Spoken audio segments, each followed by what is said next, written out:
Sounds like you're ready. I am rolling. That was Vogel. God almighty. That was Vogel, sorry. Rolling.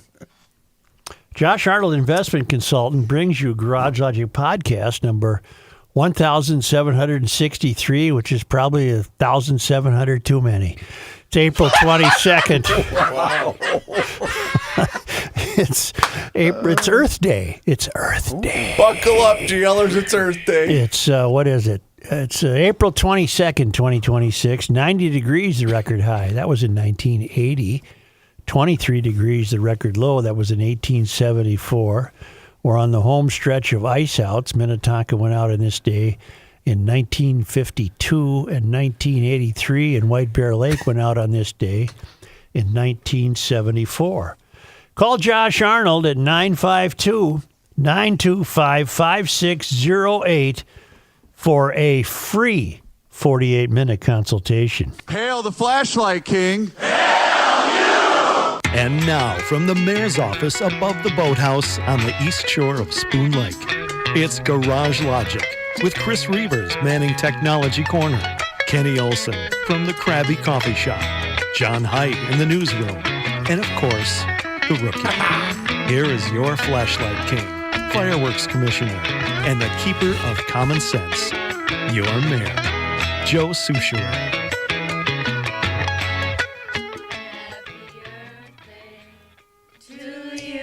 I'm Morgan Huey Wolf Slattery, Euphorian. Our Mother the Earth is our common home, precious, perishable, and belonging to all of us. Our Mother is threatened now more than ever. Does your community have a vision for its future? Sustainability starts in your community.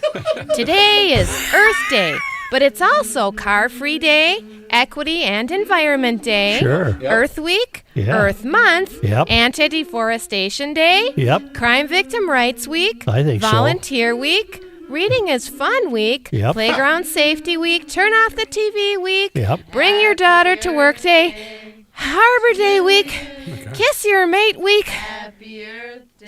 To you. Come on, euphorians, let's try to concentrate on one thing. Say global warming or cooling. No warming. Yes, cooling. The dangers of heat stroke. No, frostbite. Well, okay. Happy Earth Day. Earth Day. Earth Day. Earthy Day. Earth Day. Ian I love how Morgan runs out of breath halfway through The list was long, huh? Ian Plimmer or Plimer? Plumber. What have we decided? Ian Plimmer is How many M's? an Australian geologist and professor emeritus at the University of Melbourne. He rejects the scientific consensus on climate change. Well, which for good reason, not the least of them being there's no such thing as consensus in science. There's only fact. He has been criticized by climate scientists. Of course he has. Also, he's been a professor of mining geology at the University of Adelaide. We have, courtesy of Jordy, we have audio. Now, we might have played this before. I'm not sure. It's not this same clip, but we have featured Ian on this show before. He was born in 1946, so he's 80. And I just can't thank him enough for his common sense. People are wringing their hands today in various editorials, which are silly by definition. There is no such. Climate is always changing. Here is Ian Plimmer for an Earth Day celebration. We hear about climate scientists, whatever that is. Now, in geology, we have a 250-year track record of arguing about climate. Textbooks are full of it. We've been labouring about climate for a long while, and then there's this sudden new invention of climate science. And I had some of these when I was head of department at the University of Melbourne, and these are embittered, obscure, unemployable academics funded by your taxes, and those taxes are to fund these people's hobbies, and the end result of that is that they put good people out of work and they cost our nation trillions. So there's one group of people that use models, another group of people I mean, this is really sinful. We use evidence. And the two are not in accord. And if they're not in accord, you've got to throw out the models, which we've seen time and time again are incorrect. So we can look back in the past and we can see that we've had 6 great ice ages. During that ice age, we'll have the ice expand, that's a glaciation, or it will contract, that's an interglacial. We are currently in an interglacial of an ice age that started on a Thursday 34 million years ago. And the ice has come and gone. In our last interglacial, sea level was about 7 metres higher. Temperature was about 5 degrees warmer. So if someone says, oh, this is the hottest day on record, you have to ask, since when? If it's the hottest day in the last 120,000 years, then that is a record. But since when? So if we go to the peak of our interglacial, which was about 4,000 years ago, it was about 5 degrees warmer. So it's cooler than the hottest temperature on record. If we go to the time of Jesus, when it was warm, it's about 4 degrees cooler than then. If we go to the Dark Ages, go to the Viking Age, we've actually warmed up since then. If we go to the medieval warming, we've cooled down since then. And if we go to the Little Ice Age, we've warmed up since then. So since when? And I know this is going to surprise you, but we've just come out of a Little Ice Age. What do you think temperature's going to do? Fall or rise? It's been rising since the Maunder minimum more than 300 years ago. So it is no surprise that if you have cut-off times for temperature or for sea level or for hurricanes or whatever, you can spin whatever yarn you want to spin. These 6 great ice ages started when we had more carbon dioxide in the atmosphere than now. We have 0.04% of that gas in the atmosphere, and we hear words like emissions. Well, that means nothing to me, because the atmosphere has changed in its carbon dioxide content from over 20% to now, which is really low in geological time. If we halved it, all plant life would die and animals would die. You are so funny, Suge. Why? Because watching you, I just my love God, him. that brought so much joy to my heart. did. I watching just you, love 'cause it. You're just sitting there going, "Yep, Yeah. who's your daddy? Yep, Yeah. He's doing a little bit of the I'm your rocking daddy too. right Well, here. who- I'm your daddy." Who is your mayor of a fake town who's already told you, I better check the since whens? You were so busy patting yourself on the back. That guy was saying everything you've been saying forever. Well, Did you write him? God, that was funny. no, but my God, this is so silly to see these people wringing their hands today and just believing. Now, confessional time. I've told you this before. I'm a veteran with a clear memory of the first Earth Day. Earth Day. I believe it was in 1970. Earth Day. And I bought the BS. Oh yeah. Wait. I You bought hadn't it. had your Hair down to here. transition yet. I bought the What was the whole setup? BS. What was the setup? Okay, your car just got stolen from your buddy's apartment out That had front. nothing to do with Earth Day. No, but that's the setup. You're living with your buddies, Oh, yeah. St. Thomas campus. You're Yeah. getting everything set up. Yeah. Did you have a big silver peace emblem that you wore on a necklace around I your didn't. neck? Oh yeah, yeah. I wasn't 100% I he don't think he did. remembers. I wasn't that far. Come gone. on, brah. You got to enjoy the earth while it lasts, Hey, brah. man.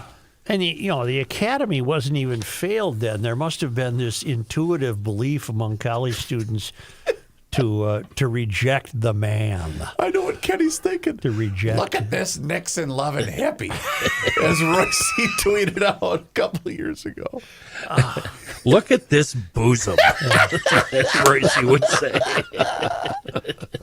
Say congratulations to our friends in Elk River. I believe this has come up before, but it's official now. They're flying the only Minnesota flag that should be flown. Yes. Thank you, Elk River.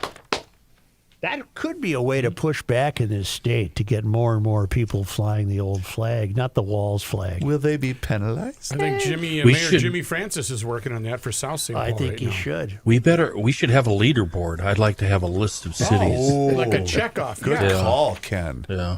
Who's going to put it together? Not me. I can do that. Because Okay, I thank you. actually... Not it. Yeah. Leaderboard. Reeves. I nominate Reeves. Second. I need a motion. Chris, use that board hanging over my desk in the office. You'll recall we mentioned the Guffey School out in Colorado, run by garage logicians. Yeah. And Yeah. I'm receiving a note from Kelly Burke of the school thanking us. They are getting money coming in from GL'ers. Oh, excellent. Wow. That's wonderful. I want to thank all the donors out there. Your contributions don't go unnoticed. And she said, if you're ever in Colorado and coming through the tiny town of Guffey, stop in and say hello. Yeah, see where your money's going. But I'm glad of that. Guffey School, what was the website again? I don't even remember. Wah. That was guffeyschool.org, I think. guffeyschool.org. Well, you'll find it. It's the Guffey School. And it's a little teeny school up in the... GUFFEY school.org. Yes. All right. And a fun story, again, that was instigated by the Lymans crossing the international date line.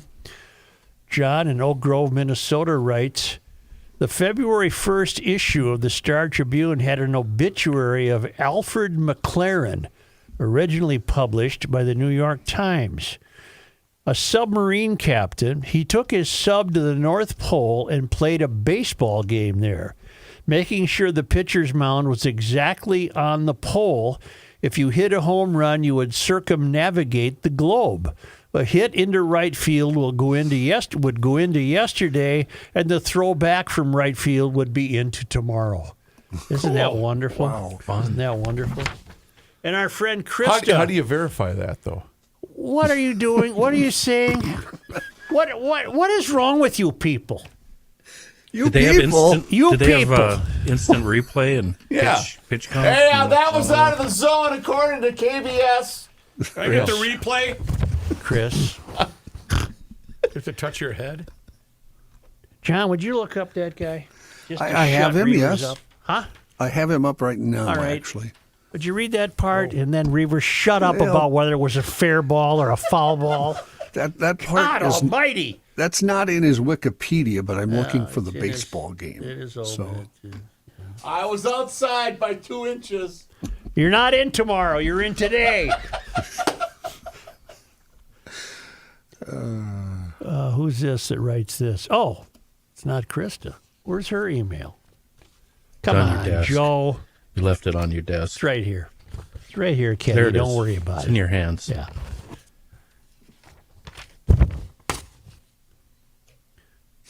Greetings, gentlemen. For the last 30 years, I've been rooting for a baseball team that just can't seem to get it together. Yet I continue to watch, keep the faith, and tell myself that this year will be the one. This year we will make the playoffs. She's talking about the Pirates.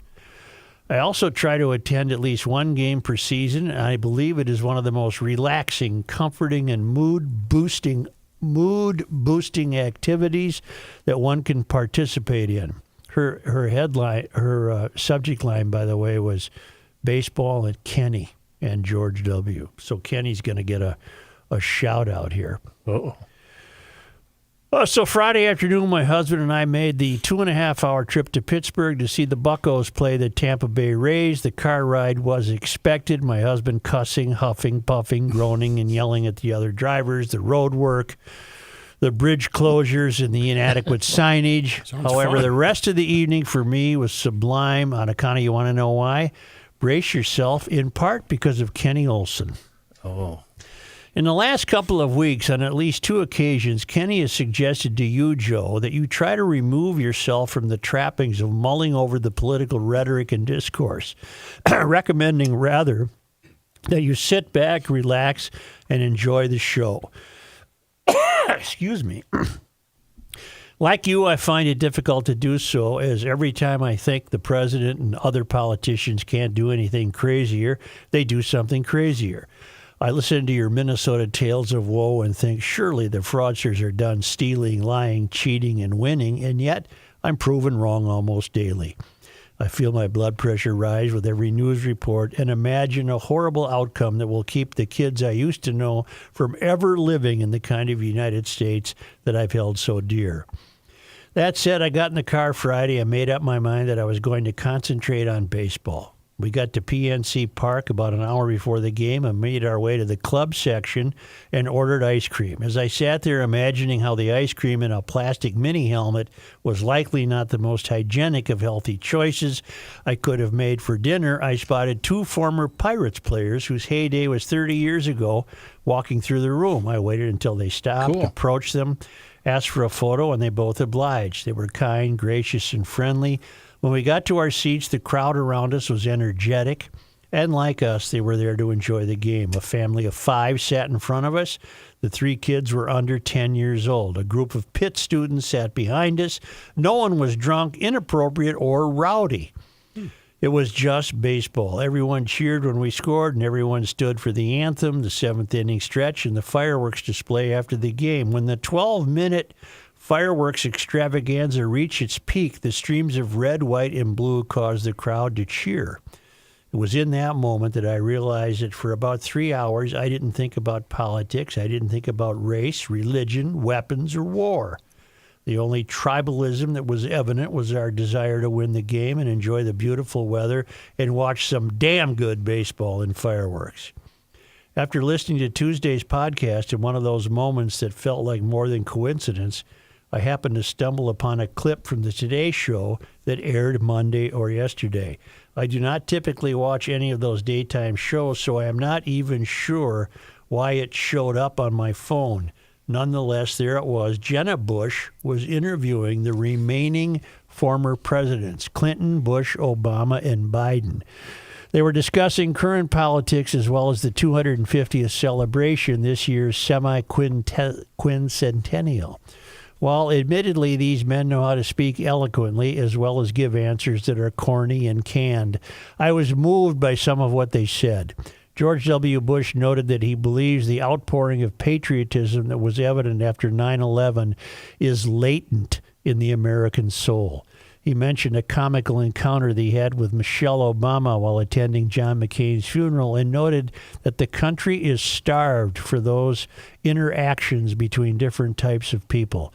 Barack Obama reminded us that we have been gifted this chance of self-government, and we need to make the most of it. And in a surprisingly well-spoken moment, when asked about the current state of government, George W. Bush said, "One of the things about the 250th is to focus on the common good and the wonders of this country, the history of this country, the fact that you can worship freely without government telling you how to worship, the fact that you can speak in the public square without being jailed, the fact that we have a press that is willing to hold the powerful to account. These are all things that generally do unite us. I am not concerned about the long-term health of our country because I've studied enough history to know that we've been through periods of intense anger and intense rivalry of ideas. But the beauty about democracy is that it is self-correcting. And one of the key things I'm going to try to do during the 250th is encourage citizens to participate. And if you don't like what's going on, vote. That's how America heals itself." And she concludes with this. "So thank you, Kenny. I'm not sure how long it will last, but I am taking your advice and laughing when I want to cry, and I am hopeful that with a little more positive thinking, I won't need to chew as many Tums and Rolaids. Love you guys. Thanks for being you. Krista from Maryland." That's awesome. I Wonderful. have seen on the social medias, believe me, it's been shown to me, Okay. the 4 presidents getting together, and what jumps out in you is how sorely we lack any decorum whatsoever with the current guy. The Bush quote that she gave, wow, that really hit home for me. Mr. President, will you please use decorum in a sentence? I don't think I can. I'm not sure that's the president. Isn't that the president he wanted I don't to think he talk was to? that president. You talk about White House Oval Office decorum. Yeah. I can speak highly of it with my list of interns.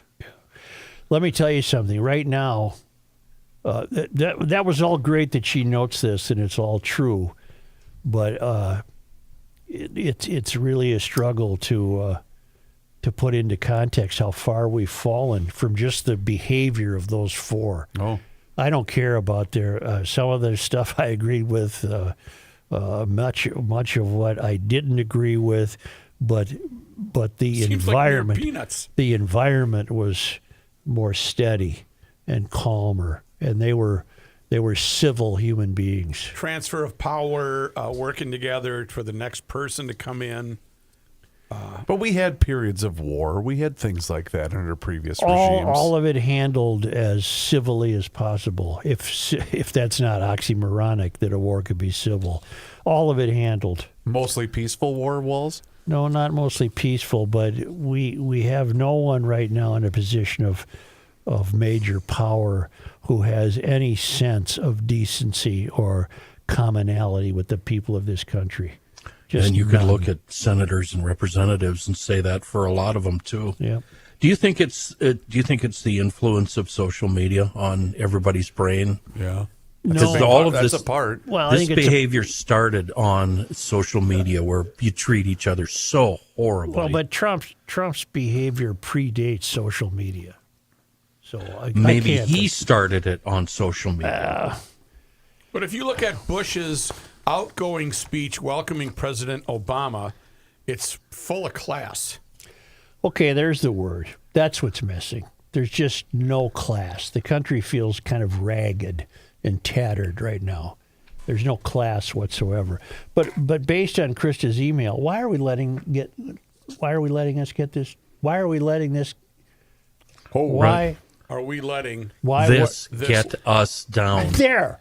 Did you just have a stroke, Joe? Earth Day. Earthy Day. You mentioned Krista. She went to a ball game, you said? Pirates. What I says to the pirates, They're fighting back. you got me right now. They're 2.5 But games I out. got you. But I got you. But I got you. 2.5 games out in the National League Central Division. Thank you, Matthew. Yeah. I watched them last night play San Fran. You are so full of S. Yes. They're actually 3 games above 500 and in last place. That's a good division. Good. Joe, solid. you frequently in the summer get on a 2-lane blacktop and drive one of those little Brit cars to some destination. God knows what you're doing. We're not going to ask any questions. We don't want to know about your weird Pushes it personal halfway. lifestyle. Yeah. But when you're out there and you're going through these little one-horse towns, do you feel different in your soul, in your heart? Do you see what I'm saying about? Absolutely. Okay. Absolutely. Yeah. I think maybe that's why I'm a little bit the way I am. I certainly haven't been the way I am now my whole life. I didn't know what happiness was until I moved to the country. I was angry all the time. Love driving through a small town. Oh, Yeah. Harmony, Minnesota. I was just there. They got the spirits. Yes. Say, did your garage door make it through the winter? If it did, good for you. But you're a little worried because she's acting up, making funny noises. Get a hold of Precision Garage Door and book one of their $79 safe and sound packages. Let the gang throw the diagnostics at it. Keep that baby running perfectly. If you need a new door, Precision Door has models of doors for every budget.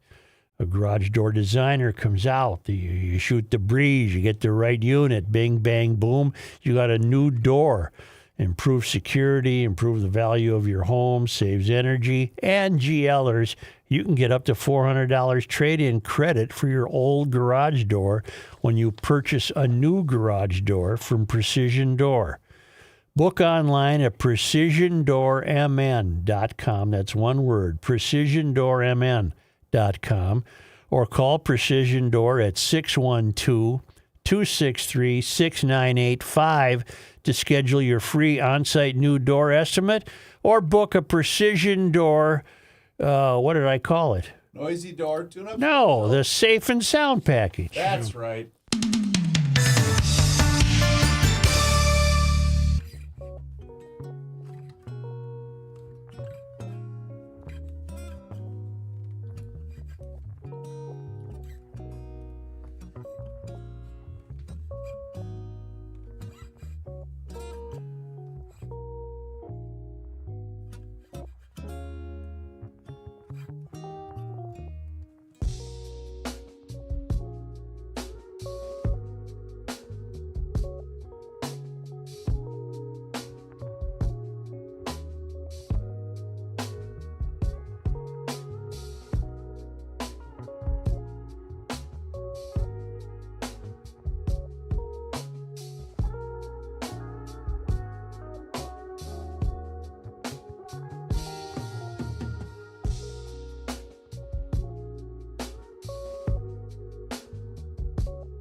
we go. Yellow Did you one. edit it or did you just leave it? No one's The gonna earth step is on it. not your mother.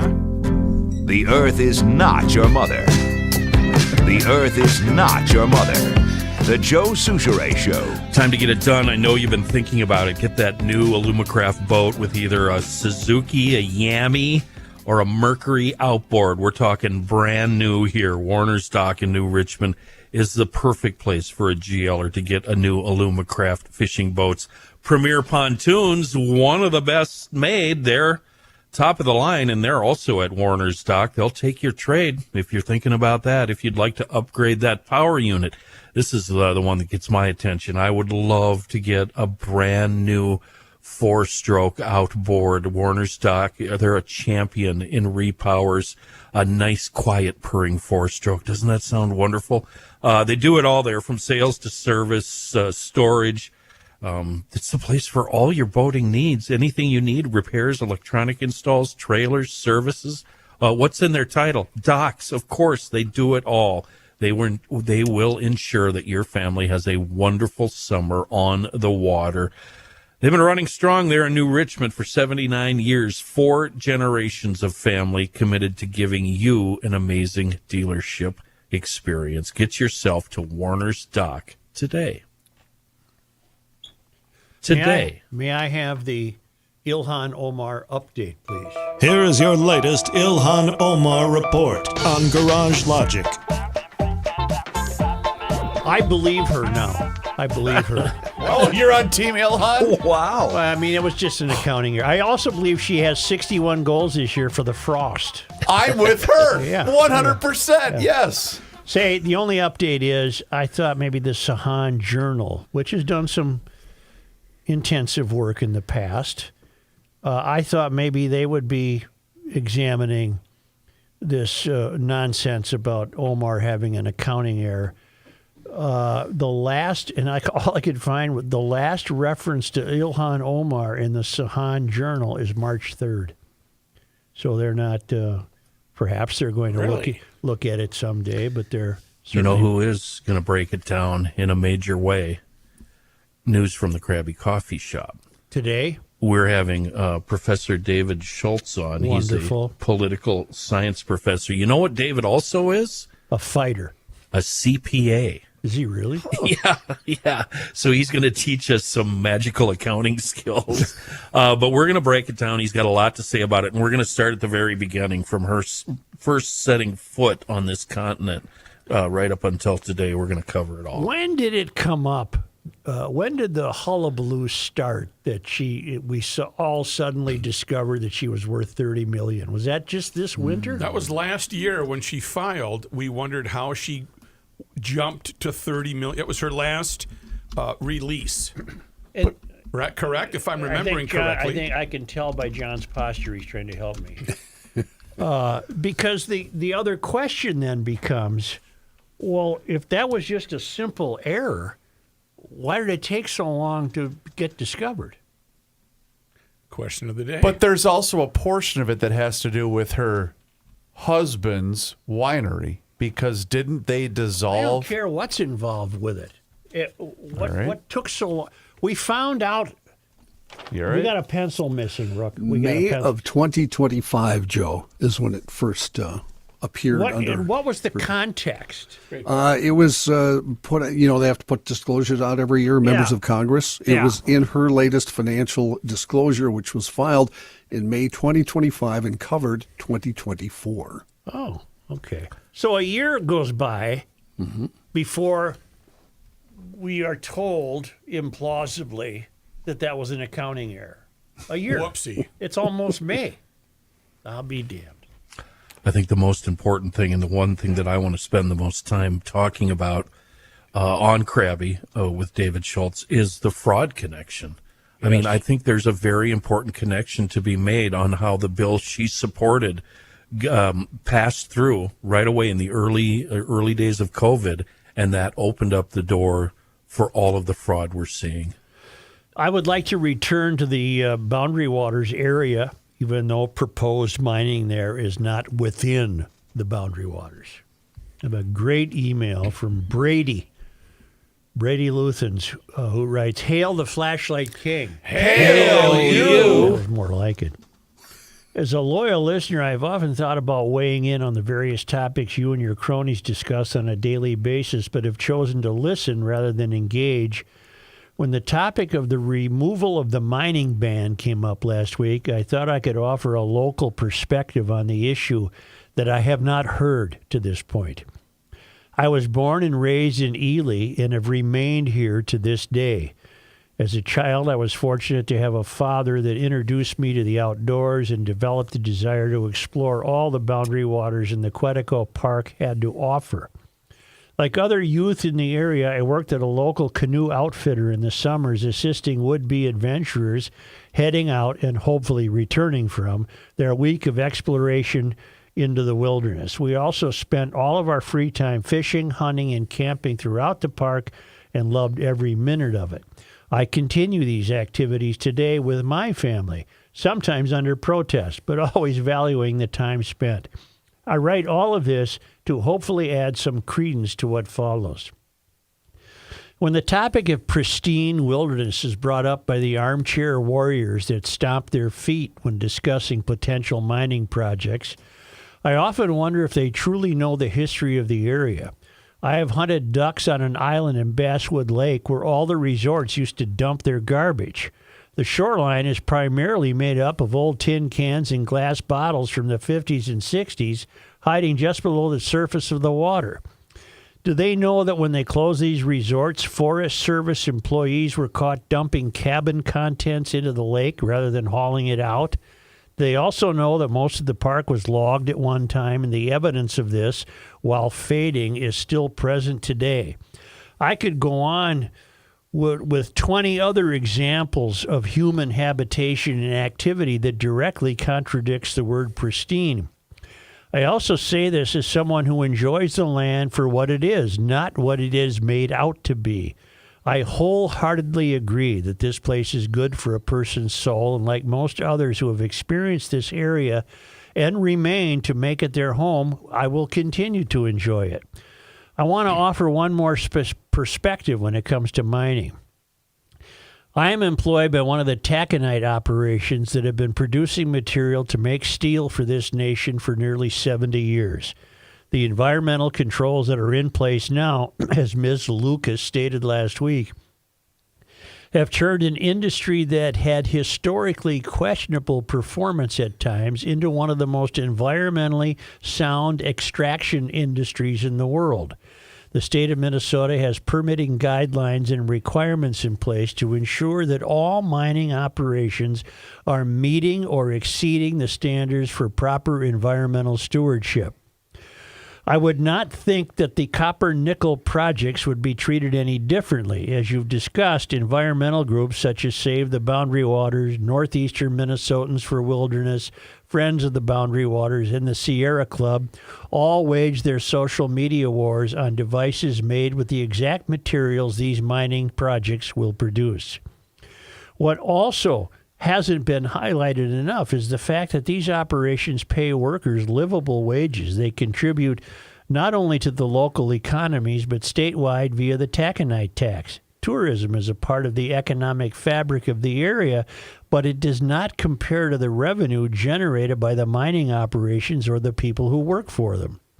If nothing else, one would think that these left-leaning organizations would see the potential tax dollars as a gold mine to be redistributed.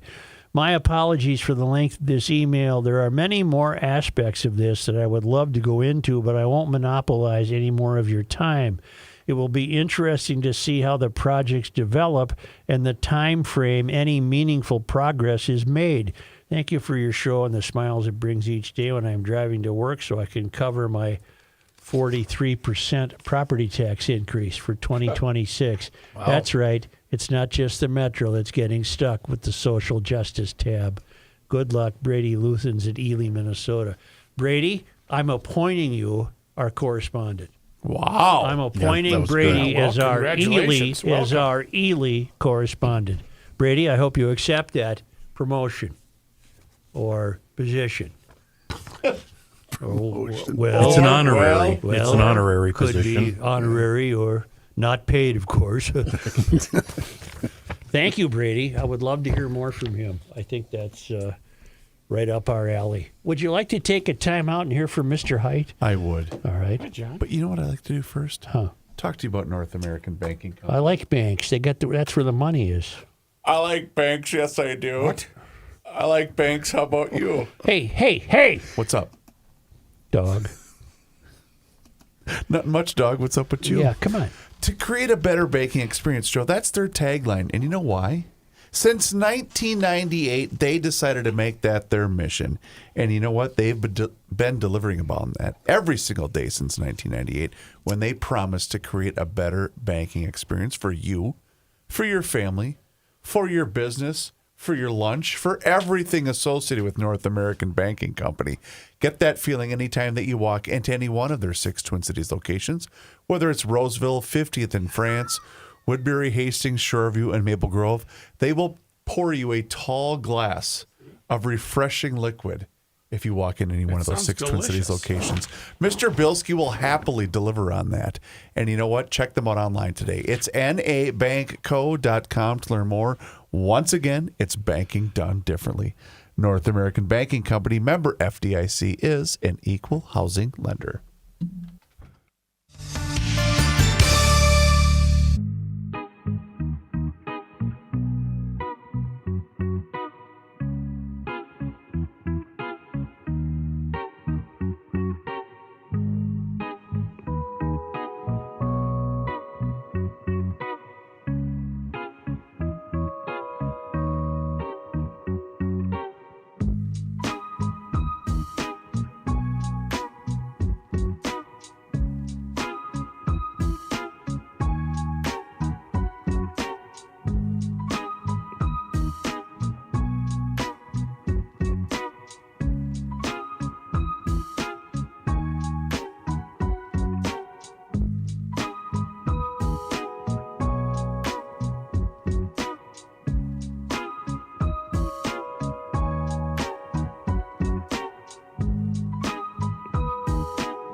Latte schmate. Here's Joe Souchere. Please let GL help you. We've got a guy we want to help. Actually, it's more than a guy. It's a whole crew.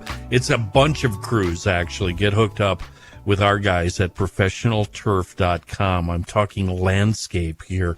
But time, you really got to get this done fast because their schedule is almost full. They're a certified landscape designer by the Minnesota Landscape Association, and they can work with you and design whatever your crazy, wild dreams are. And you know what's even better, like me, if you're like me, I didn't have any wild dreams. I just knew I didn't like what I was seeing. They came up with something.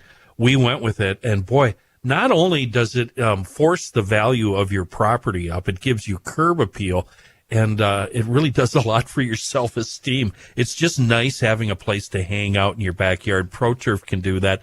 They specialize in virtually everything landscape related, anything you can dream up, even some stuff you've never thought about.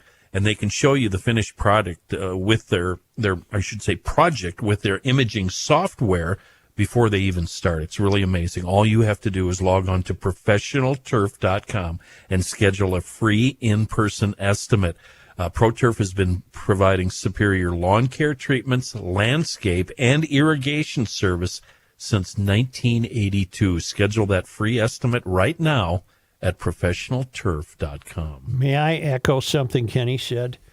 I would call right away. What I'm any outdoor work right now that you're trying to get done, these places are swamped, and I'm sensing something. What are you sensing? I'm sensing a COVID era like belief that people, given current economic conditions in this country, I believe people are circling their wagons again around their own property and their house. And they're probably not going to take the $20,000 vacation and haul 10 kids to Disneyland. They're working on their property. And it's been my experience with some outdoor needs that these people are busy. Yeah, That's all I was going to say. Okay. That's all I was going to say. How much did you order when you ordered the? I did not order any mulch this year because I do have to order some mulch. Well, don't use me as your guide. I'm going to do the bulk thing. Here's John Haidt. Thank you, Joe. This news is brought to you by North American Banking Company. We started the show with your Captain Alfred McLaren and the baseball game. He went to the North Pole and had a baseball game. He poked his sub up through the ice, and here we went. We had some confusion there at the end of the conversation. We didn't have any confusion. Reavers interrupted us. Well, I wanted to be nice. I didn't want to mention there's no Chris. need to be John, nice. Holding back. Okay. But let me give it to you. This is from the United States Naval Academy Classes.com, the actual words of Captain McLaren. All right. How this all happened. He said, "We laid out a baseball diamond on the generally flat yet still quite rugged ice surface with a base placed at each point of the diamond. The baseball pitcher's mound, which is located in the center of the diamond, was positioned at our best estimate of the North Pole. The diamond was then aligned such that the following interesting/amusing things would occur during the course of the game. If the batter hit a home run, he would circumnavigate the world as he ran around the bases to home plate. Cool. Second, if the batter hit the ball to right field, the ball would go across the international date line into tomorrow.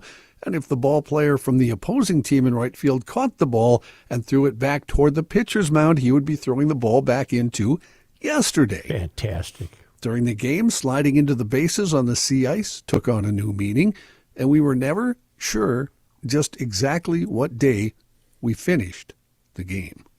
So Thank you. That's his explanation. Wonderful. How the whole thing works. You don't say a word. Thank you, John. I think he was listening to something else. I don't know what he's doing. Yes, he went down the rabbit hole of He's watching cartoons. ACDC. Watching cartoons. City leaders in Edina say the pushback outweighed the support for a $20 million pedestrian tunnel. That project would have built the underpass beneath a busy stretch of France Avenue between West 72nd Street and Gallagher Drive. Some were in support, and the timing is ideal, they said, because of construction projects on both sides of France. But at last night's meeting, the council was set to vote on approving a nearly $400,000 contract to finalize design plans. Instead, all but one voted in favor to pause all planning and funding for the pedestrian tunnel. Still, Councilmember Kate Agnew plans to continue to fight for that vision. She said, quote, "I think that suspending conversation on this, whether it's still 2027 or 2028, is an overcorrection based on a vocal contingency. when I think that there's a very strong voice that's missing from the conversation right now, and that's the hundreds, if not over 1,000 people who would be living in that direct vicinity. Ironically, I was at that intersection a week ago today, not knowing about that was the intersection where this tunnel had been proposed. And I do remember thinking to myself, I wouldn't want a kid trying to cross these 4 lanes of traffic. Give me the streets again. It's halfway between Highway 494 and Crosstown. Yeah, thank you. I need the streets, John. West 72nd Street. Oh, 72nd. All right. And Gallagher Drive. What's your problem? You don't let him. He's mute now. He's mute for the rest of the show. He's frustrated. What? And another thing about that area, I don't know if you've noticed, Joe, you probably noticed, it's a drag race to each stoplight. I mean, you put your foot into it. That's some fun driving there. Yeah, but a pedestrian, oofda. I think what Chris was going to say was, which is what you just said in his place, I drove over that intersection about 2 weeks ago with the boys. We were going to a town ball game, and he was going to say something like that. Shush. Okay. In one of Minnesota's I'm not mute. I just have to shush. In one of Minnesota's fastest growing suburbs, city leaders are doing something that might seem counterintuitive. In a housing crunch, they're stopping building for now. This is in Lakeville. The city council has approved a 1-year moratorium on certain new residential developments, saying the city needs time to catch up with the rapid growth they've had recently. They need to assess pressure on schools and infrastructure and understand how potential state zoning changes might reshape its future.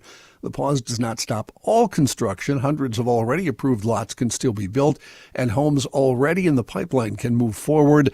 But for at least the next several months, new plats, rezonings, and certain land use applications are on hold while the city studies what comes next.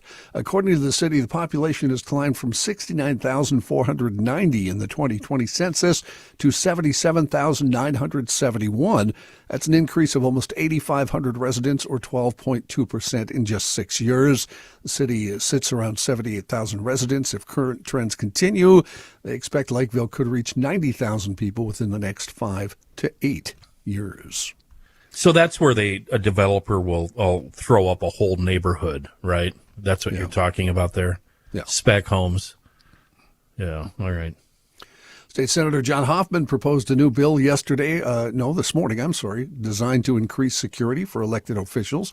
Senator Hoffman called for a new unit within the State Patrol to investigate threats against election officials and provide protection when needed.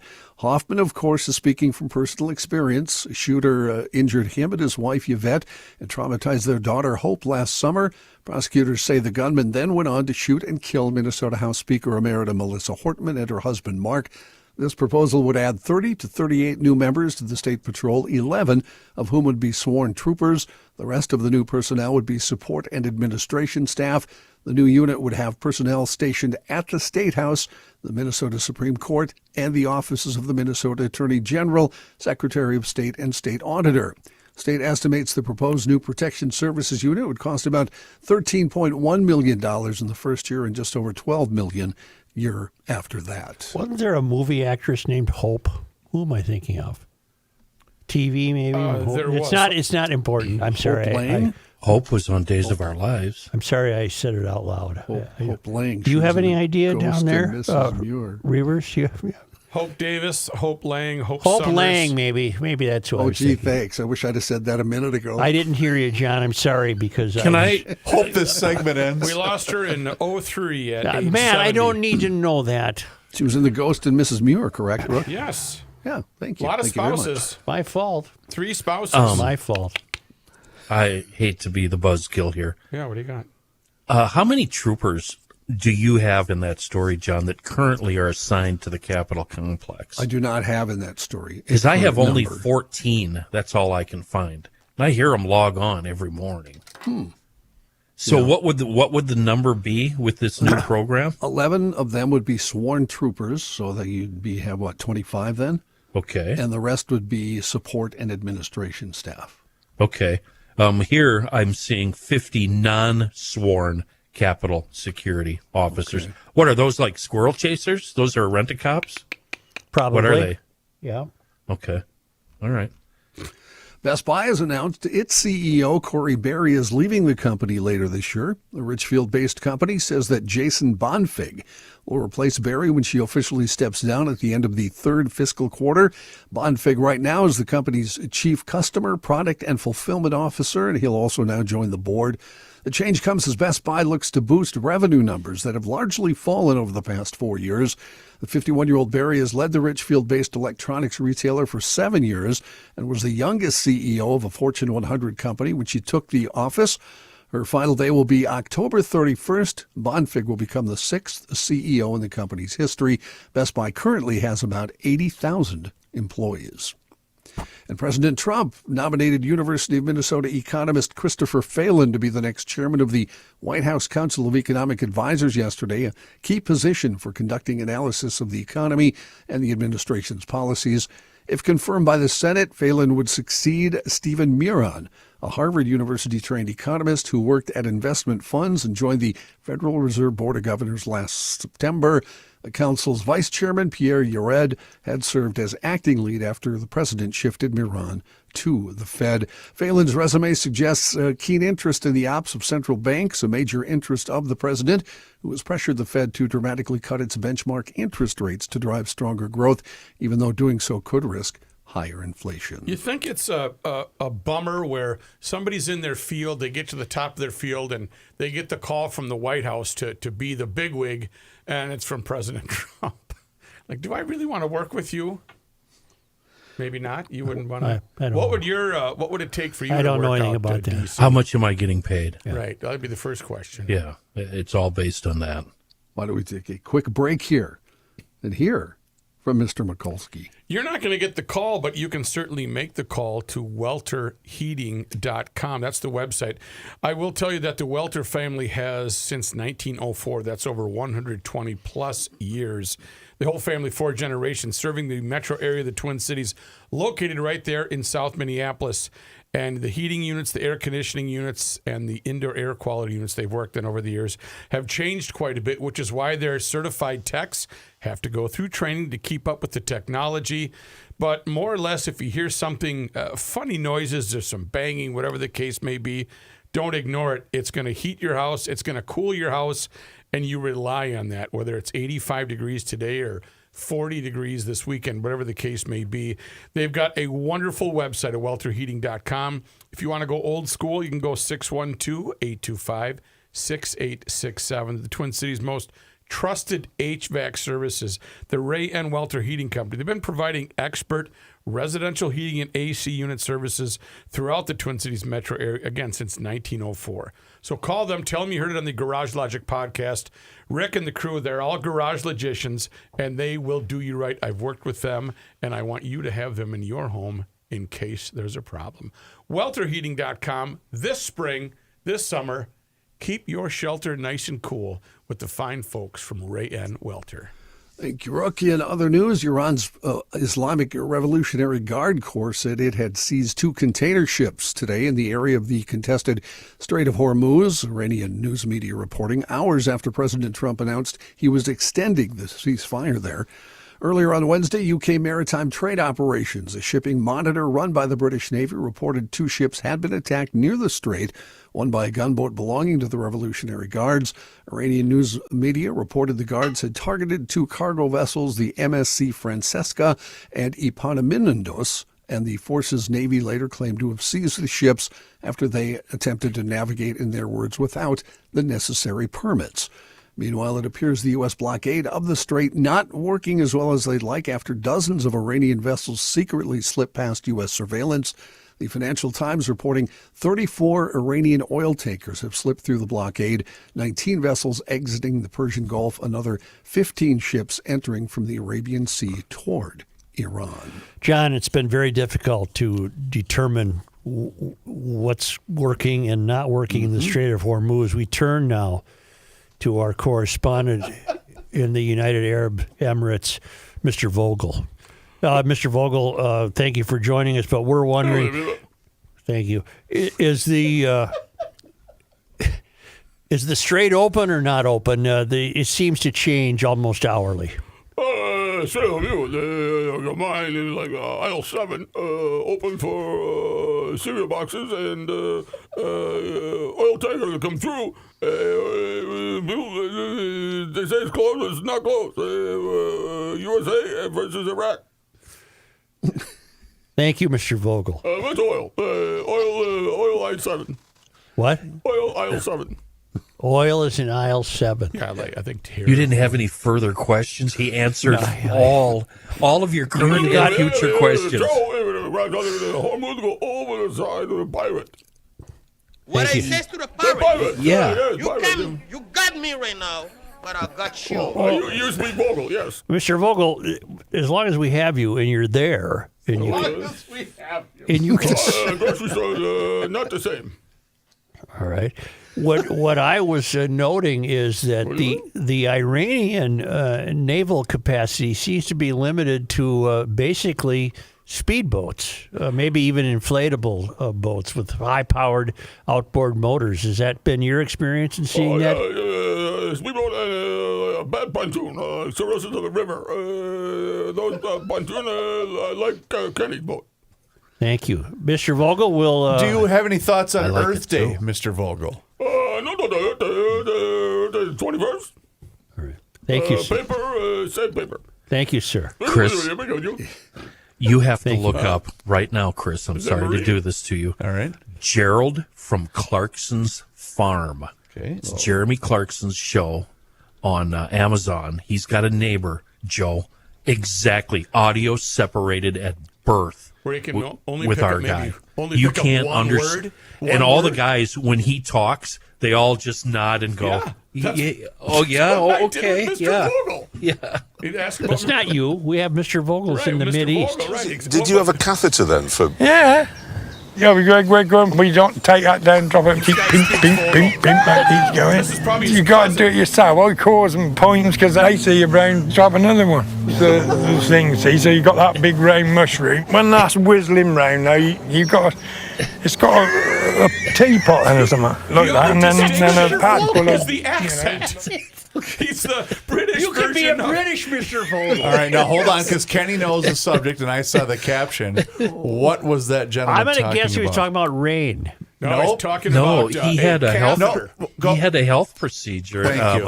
a health scare. Who's talking about and he came out of it. He came out of it okay. Wow. You got to be able to speak Vogel to know what he's saying. Yeah. And you're fluent. You are I'm fluent in Vogel. Marie? Yeah, Marie, she's doing well. Okay, John, I'm Those sorry. are Thank you. catheters. In other news, thank you, Mr. Vogel. Virginia voters approved a mid-decade redistricting plan yesterday that could boost Democrats' chances of winning 4 additional U.S. House seats in November's midterm elections.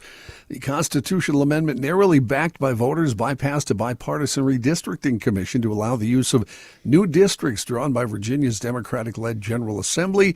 But the public vote might not be the final word. The state Supreme Court is considering whether the plan is illegal in a case that could make the referendum results meaningless. The Virginia redistricting referendum marked a setback for President Trump, who kicked off a national redistricting battle last year by urging Republican officials in Texas to redraw districts. The goal was to help Republicans win more seats in the November elections and hold on to a narrow House majority. That led to Democrats redistricting in California and Virginia, making the gains in Texas a moot point. Maybe from now on, when we contact Mr. Vogel, maybe we could send Jimmy there, and then Jimmy could help us understand some things that maybe we don't understand. Well, it's tough to speak Jimmy, too. Yeah, I know. We'll consider it. He's in a the little future. slower, so it's Yeah, okay. Yeah. You're saying almost as in like an interpreter. Thank you. Okay, Yeah. gotcha. Update to a story we had yesterday. Representative Sheila Sherphillis McCormick, Democrat from Florida, has resigned from Congress. She was a crook. Her resignation on Tuesday came shortly before the House Ethics Committee was due to meet to decide on a punishment for the third-term lawmaker, including a potential expulsion vote. You can't fire me, I quit.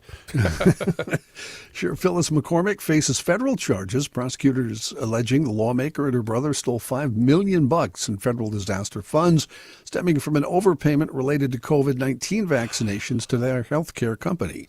The House Ethics Committee found she used some of that money to fund her first congressional campaign. In a statement posted to social media, McCormick criticized the House Ethics Committee process as a witch hunt and alleged that because the panel moved forward at the same time that her indictment was pending, she was prevented from properly defending herself. Her resignation is the third in a series of April resignations from the House. Democrat Eric Swalwell of California and Republican Tony Gonzalez of Texas resigned under pressure in the wake of sexual misconduct scandals. Another House Republican, Representative Corey Mills of Florida, is also facing an Ethics Committee investigation, could face an expulsion vote soon. I wonder if she was wearing the large diamond ring she purchased during the hearing. Maybe she left it at home. Children aged 17 or under will face a lifelong ban on buying cigarettes in a new bill in Great Britain. The Tobacco and Vapes bill passed through Parliament and will make it illegal for anyone born after 2008 to ever buy tobacco from a shop. Ministers will also be able to bring in tighter regulations on vapes, tobacco, and other nicotine products. Both the Commons and Lords have approved a final draft of legislation. It is set to become law once it gets royal approval. The bill is part of a series of reforms designed to combat the health effects of smoking. Other measures include an expansion of smoke-free laws making it illegal to vape in cars carrying children, outside schools, or outside hospitals. Vaping outside hospitals would still be allowed as a way to support those trying to quit. Pub gardens, beaches, private outdoor spaces, and other outdoor hospitality spaces are also not included in the measures. Brits will still be able to smoke and vape inside their homes. Well, isn't that nice? Thank you for that. Thank you very much. I don't know what's more disappointing, the fact that has had to be introduced as legislation, or the fact that people born before 2008 can buy cigarettes. Meaning, God, we're old. Yeah. Well, speaking of that and social engineering, I was wondering what it was like I know it was what it was like for me, but for John and Joe. Were you ever sent on an errand to buy cigarettes for your parents? Sure. Oh, Mary Helen had to send you all the time. I was doing it right up till she died. Yes. Yeah. What do you want, Dad? Winston's or Pall Mall's? Yeah. But not even that. The fact that you could go up to the cigarette machine and you had to do the pull crank. We knew how it worked. Yeah. I mean, I didn't need to know. You could just buy them. When I was in about 7th grade, my dad came to me and said, "Don't bother hiding cigarettes from me. I'll just get them for you. Don't worry about it." We're good here. So, Joe, you were almost the first Uber Eats back in the day. Yeah, only with cigarettes. When you rolled up onto the facility, I knew where it was. Where was it? Second there. floor. You get there. And second floor up there. The guy or gal running the joint knew that you were being on the up and up because they knew your parents and they knew their brand. Yeah. Yeah. She's on the second floor. She's up there someplace. We'll find it. If he's there to you're buy talking Benson later and Hedges, years. he's okay. But if he's going to get the Marlboro I was hardback- talking when you were a youth, Joe. When you were a kid. That would have been Jerry Elliott's East Shore Grocery, and Jerry would sell them to you, and then he'd say, "Hurry back." Hurry back. Mr. Vogel. Yeah.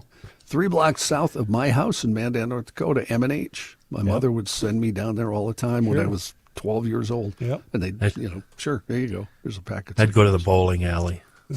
Boy, you read my And mind. Alec? No, I don't live in Alec, you jackass. No, when you were- Shut up with that. Okay, sorry. All right. God, you've been to my town. No, I meant when you were. I thought you were I've never referencing been when to you the were a house, kid. though. I've never lived in Alexandria. I've Even never I been knew up to the that, house, Chris. Ken. Come on.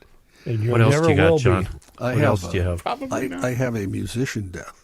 Oh, no. 10 years ago? Oh, Dave Mason, I bet. Dave Mason, very Yeah. good, Joe. Yeah. Dave Mason, English singer, songwriter, guitarist who wrote mainstays of the classic rock canon like Feelin' All Right and Only You Know and I Know. Founding member of the seminal band Traffic, has died at the age of 79. As a solo artist, Mason racked up 3 gold albums, including his solo debut in 1970. One of the finest albums you can listen to. It's called Alone I love Together. Dave Mason. Alone Together. Great album, 1970. Contains some of his most highly regarded songs. He also scored 1 platinum album, Let It Flow. It was boosted by his top charting single, We Just Disagree, which reached number 12 in 1977. His lead guitar work, marked by fine fingerings, fiery solos, soulful phrasings, that was written by the New York Times, was a consistent feature of his solo career. Mason also worked as a session musician. A lot of people don't know this, but he's the guy on Street Fightin' Man by the Stones who had the wailing sounds of the guitar. It actually was an Indian reed instrument he was playing, not a guitar. And the all along the Watchtower acoustic guitar that leads to all of Hendrix's playing is also Dave Mason. I'll be damned. So there you go. Alone together, naturally. What? I don't know what song that is, Rook, but it's not Dave Mason. That's Alone Together by Gilbert O'Sullivan. That's some vaudeville act you're thinking of. What's that got to do with this, Rook? Alone together. That's not the song. What is it, Alone Again? Alone John, Again, continue, please. Naturally. He joined an early version of Derek and the Dominoes. That was Clapton's band, of course, but he quit before things got rolling. Played guitar on George Harrison's All Thing Must Pass album. Played with Paul McCartney and Wings in 1975, including on the hit single Listen to What the Man Said. His career, though, had some issues. 2 bankruptcies, a lot of unfavorable recording deals, lots of lawsuits. In 1970s, he battled his former label in court over the ownership of his master recordings. Mason told Goldmine magazine successfully navigating the peaks and valleys of his career was a point of pride. He said he's been through 4 earthquakes, 3 marriages, 2 bankruptcies, 1 major hurricane, and survived the music business. That's pretty good. He also wrote a book in 2024, which I did read, and the most distressing part was he spent 30 years, I don't know how you do this, lived to 79, as a habitual cocaine user. 30 straight years. Define habitual. Habitual meaning like people smoke cigarettes. Probably daily. Okay, Wow. all right. Like daily and, Was his nose caved in? No, he had no health issues because Oh, of that's that. actually a thing.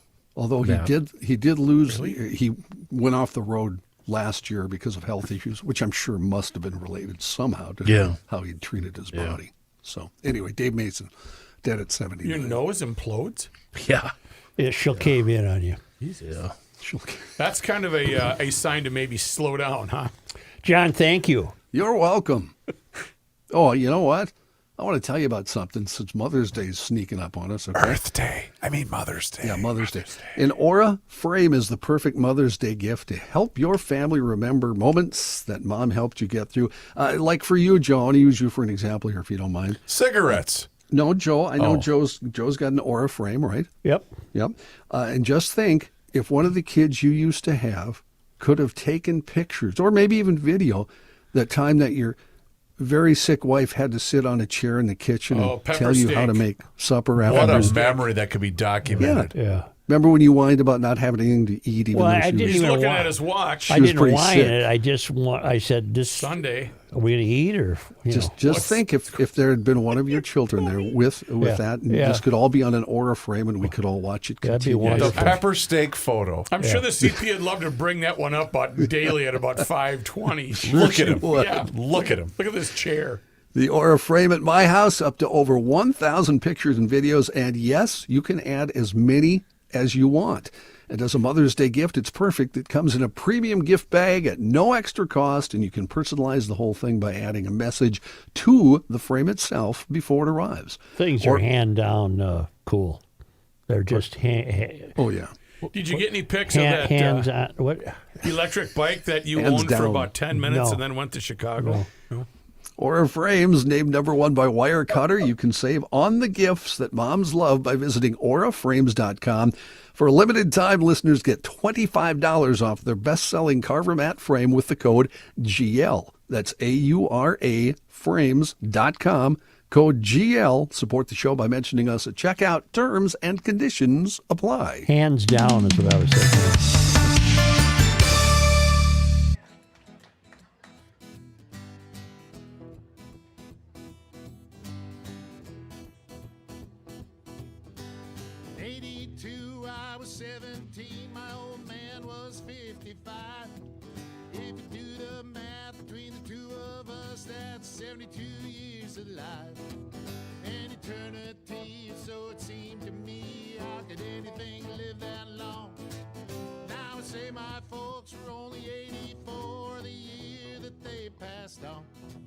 For a little while it seems you got time to choose your dreams.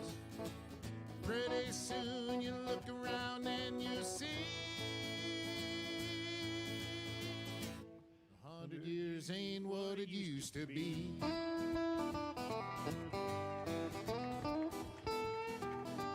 And my grandpa Roy, when he was a boy in 1904, he was taught by men who fought in the actual Civil War. And only 8 decades passed, and my high school class put the tassels on the other side. Started on our way full of naivete on the great American ride. The months and years slide past, each more quickly than the last. Pretty soon you look around and you see. Here's a man who spends hours in hardware stores, sifting through the nuts and bolts of life. Joe Souchere. Just reminiscing about what a wonderful winter it's been. It's been since February 16th that we've had free shipping. I love that so much. A wonderful cup of coffee at a reasonable price and with free shipping. That's a big deal with some of us. I'm talking about the GL Twin Pack from CustomRoasting.net and the free shipping deal that's been going on now for just over 2 months. And getting fresh coffee, I don't know about you, but getting fresh coffee without leaving the house, that's as Americana as it gets for me. Nothing worse than running out of coffee.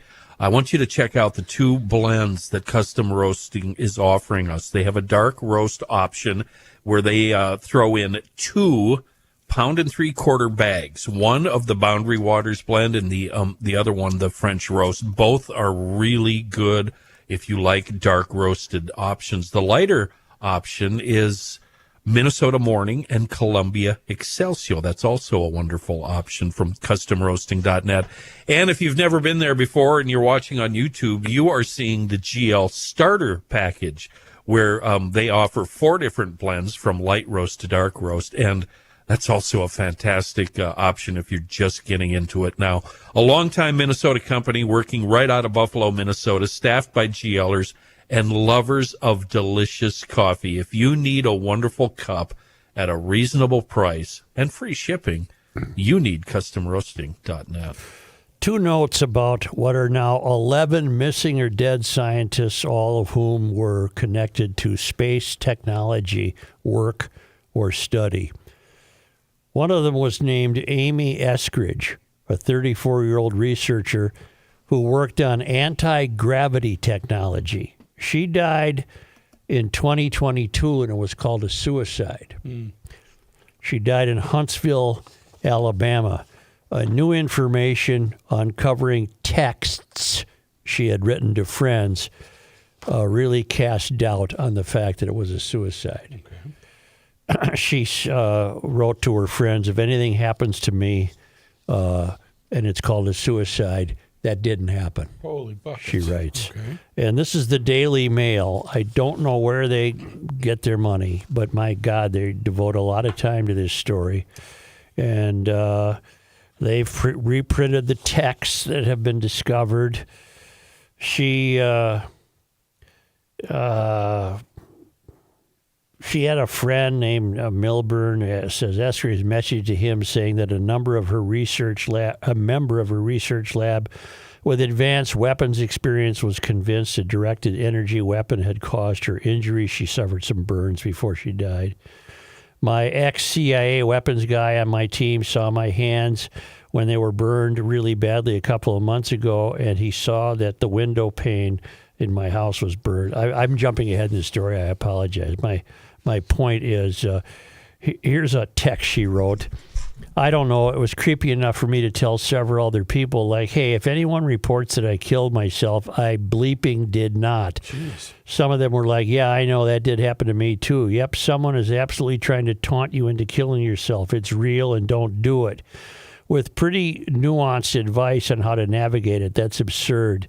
It's again, bleeping disturbing that I can report this current thing to my inner circle of scientists in the U.S., and some of them are like, yep, that happened to me. They're going to ask you to kill yourself and taunt you for a while about it. Just don't do it. Those guys are, and then she blanked, that word is blanked out.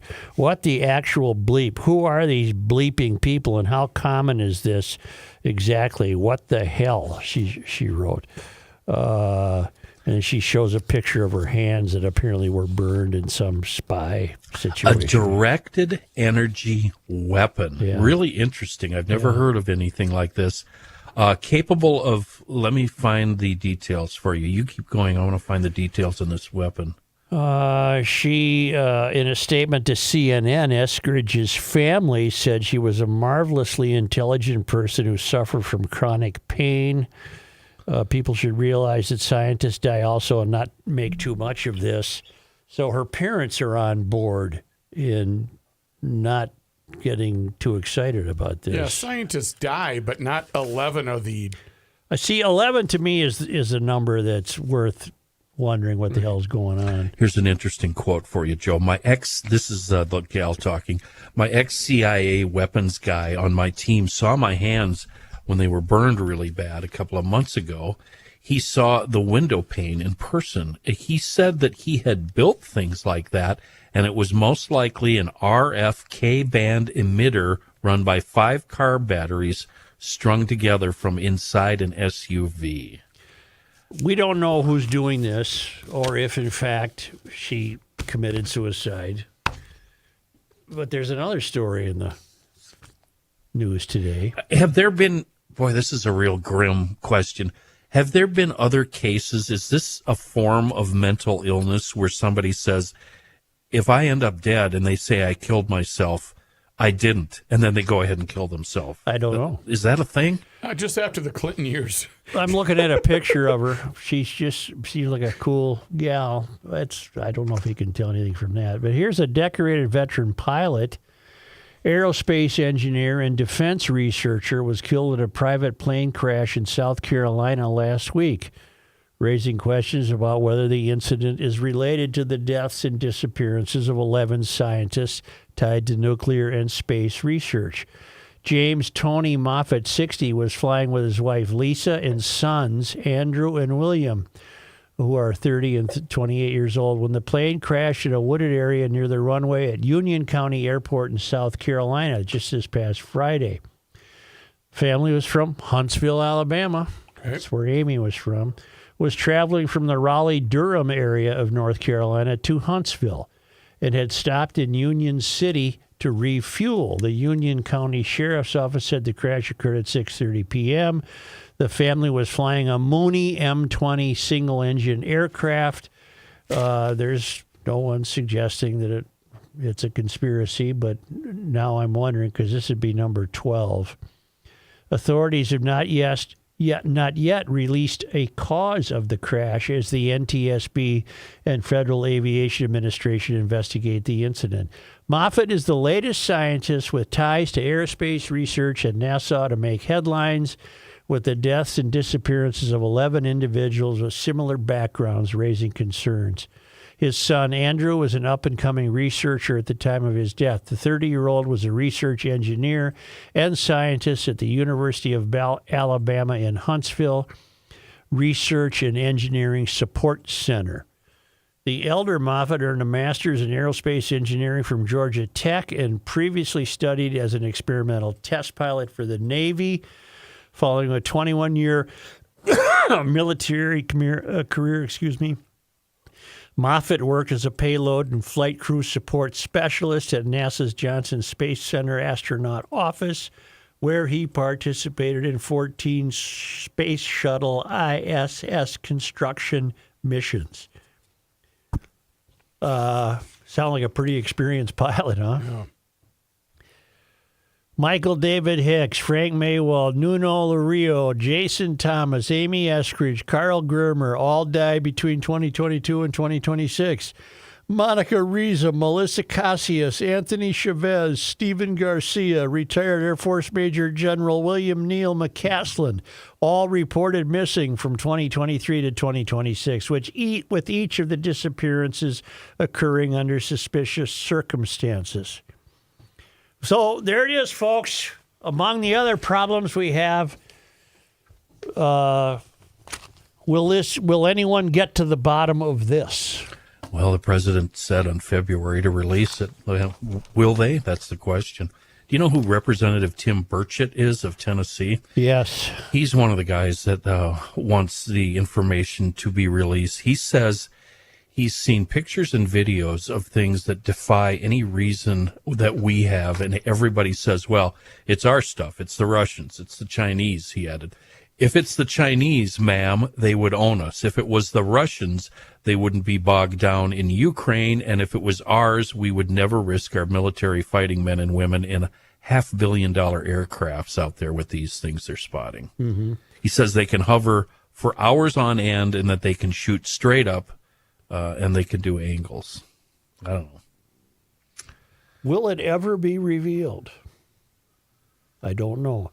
And how interesting that these 11 people, now 12 if you count the airplane guy, and that's a stretch on my part to count the airplane guy, and his son, who was a researcher. So that would make it 13. It would be what similarity did all 13 have where they would have crossed paths at the same point of information? There must be a point of information at which, if this is a conspiracy, there must be a point of information at which they were not entitled to know. That they all 13, let's say, they at some point What's in their the commonality? At some point in their careers, they had a commonality with information that was considered too forbidden for them to know. That would be my guess. With Eskridge, yeah, she thinks it's, or she thought it was the technology that she was working on at the time. She had founded her own research lab and was trying to develop anti-gravity technology. Mm-hmm. Okay, but if they're that successful and they're in the club, whatever the club is, and they're writing notes to family and friends, if I'm gone, it's not suicide, wouldn't there be a paper trail or a leak of some sort where they go and have coffee together and explain to each other what's going on? I don't know. We've had that old saying on this show that we get frustrated that nothing can ever be what it seems. Why can't it just be that Amy Eskridge committed suicide? Why do we have to assume it was something beyond that? Well, we're assuming something beyond that because A, she said don't buy that BS, and B, she's one of 13 in similar careers missing. The missing ones are the ones that are most intriguing. They left homes without their phone, but they had their wallet and their gun, and they left and went for a walk, and they've never been heard from or seen from again. But who cares if Jane Doe was working on anti-gravity Well, that's the point where I said earlier, they must have all at some point touch upon a commonality that was that they weren't supposed to. I don't know. What do I know? No, but it's peculiar that 11 of those people. What was the program Jane was working on? The anti-gravity. Yeah.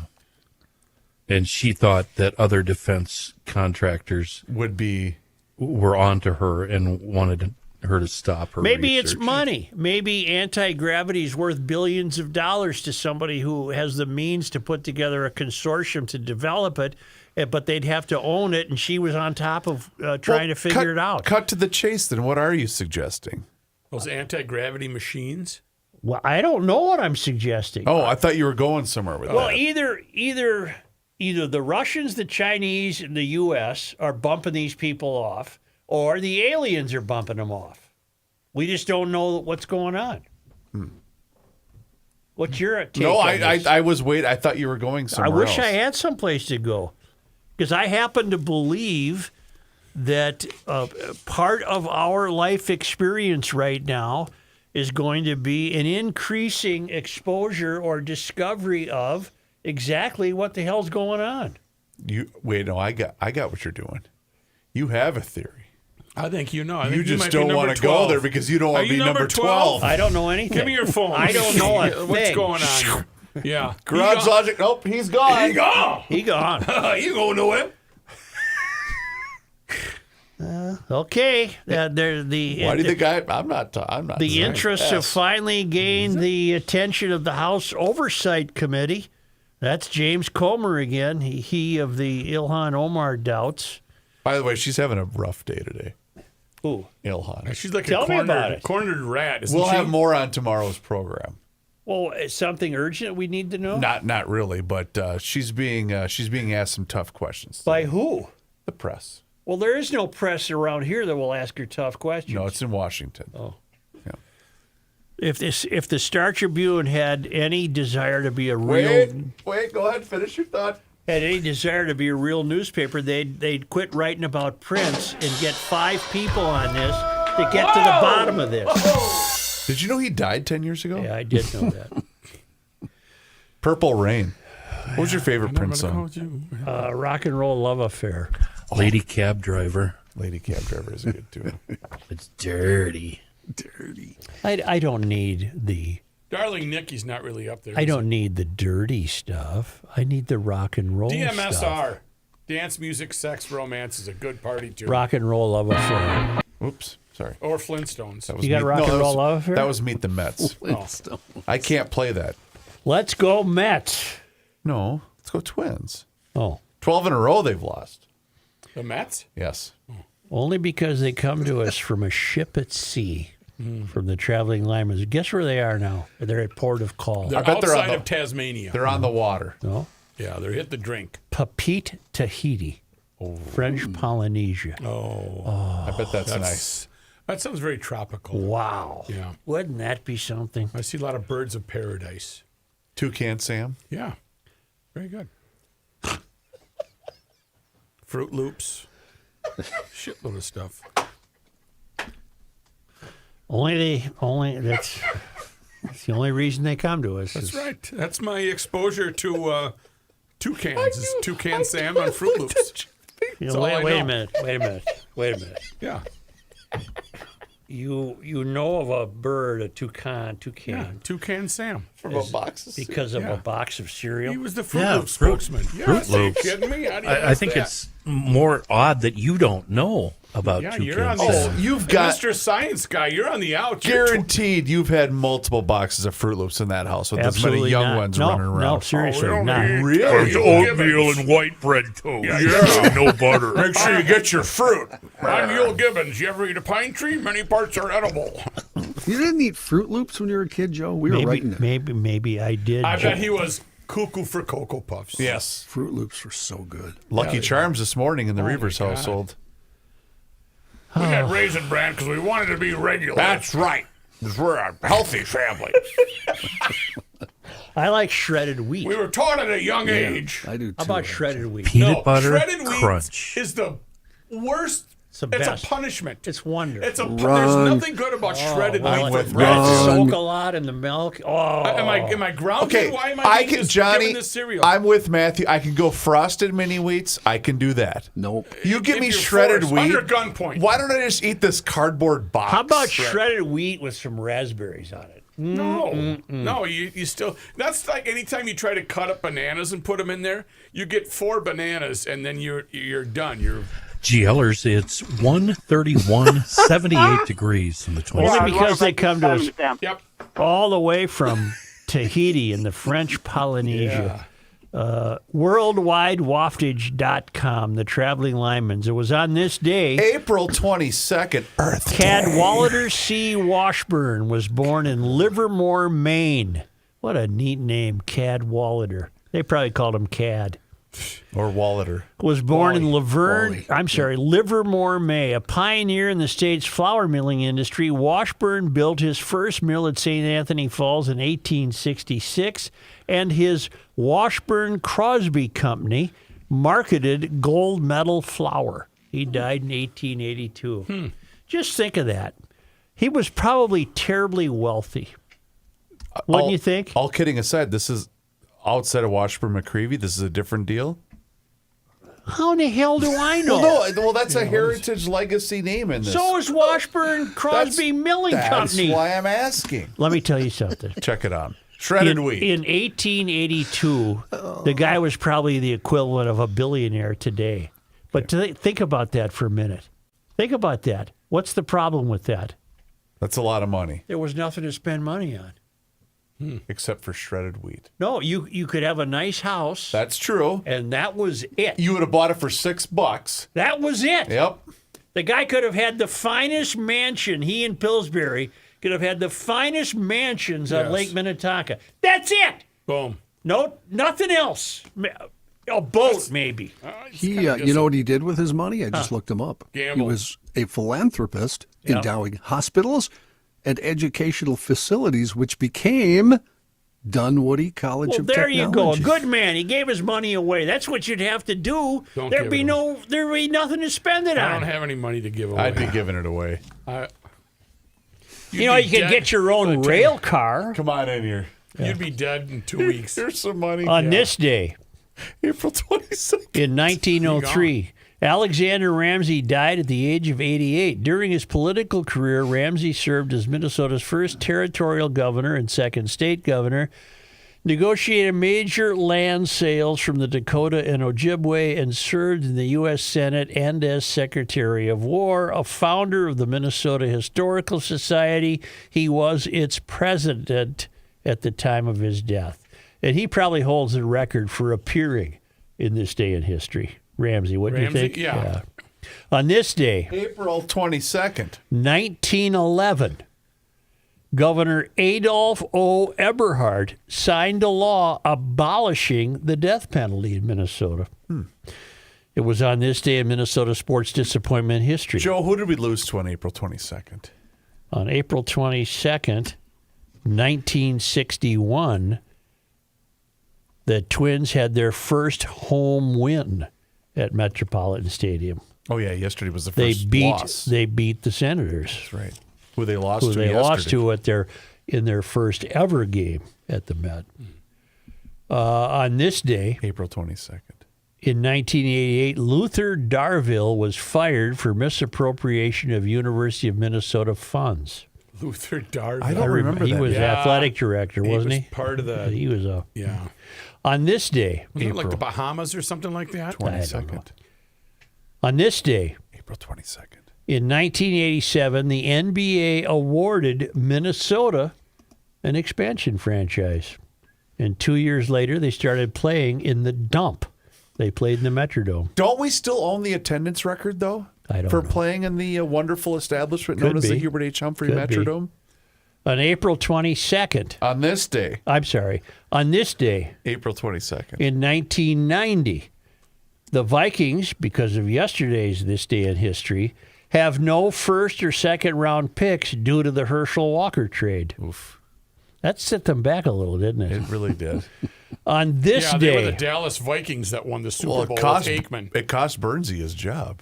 On this day. April 22nd. In 1998, Minnesota was awarded a WNBA franchise. The Lynx. The Lynx. On this day. April. Why is that a disappointment? April I don't 22nd. know. They're the only champions we've had lately. That's right. On this day. April 22nd. In 2017, and this will change this year. Back then in 2017, on this day, the Wild lost the first round playoffs to the Blues 4-1. That's just as bad as what Royce did on Monday. You can't say that's going to change this year. What are you doing? I'm going to say something else. Oh, God.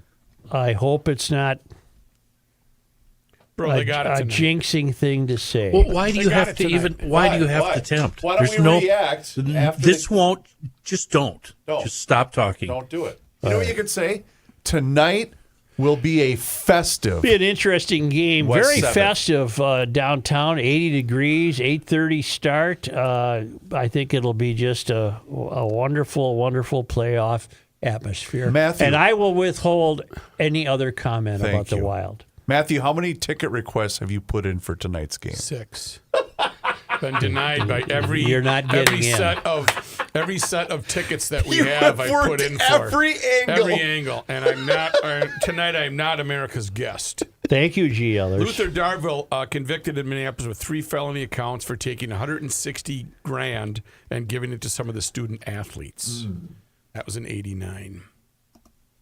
Thank you. Yeah. Hey, do us a favor. What? As you're rooting on your favorite local hockey club, why don't you go ahead and subscribe to the Garage Logic YouTube channel, where you can watch the show each and every single day starting right around noon. And on that channel, you can also see full segments. There's video shorts. There's behind-the-scenes footage. There's a video of Rookie trying to get out of the pool. Oh, it's a tough one. That's a fun one. I didn't make it either. That's a fun one. I think the young man to your right videoed that. I had to go to the ladder of shame. The ladder of shame. Just search Garage Logic on YouTube, along with all of our social media channels. That includes Facebook, Instagram, and X. And if you haven't done so yet, don't forget to sign up for the Daily Logician. That's an email that comes right to your inbox each and every single day, and it includes the most recent episode of the podcast. Find out more and sign up today online at garagelogic.com.